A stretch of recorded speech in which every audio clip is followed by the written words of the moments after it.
bag at plastic bottle ay napakatagal matunaw. Matatanda na tayo, hindi pa rin sila nabubulok. Talaga?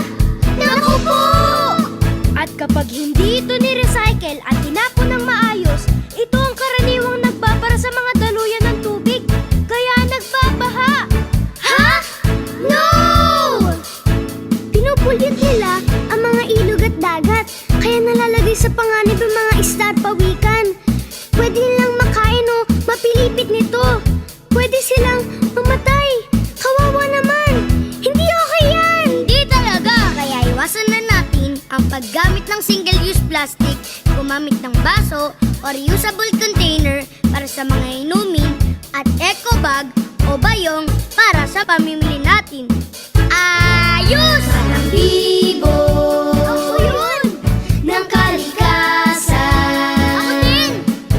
Ay laging maaasahan. Batang bibo.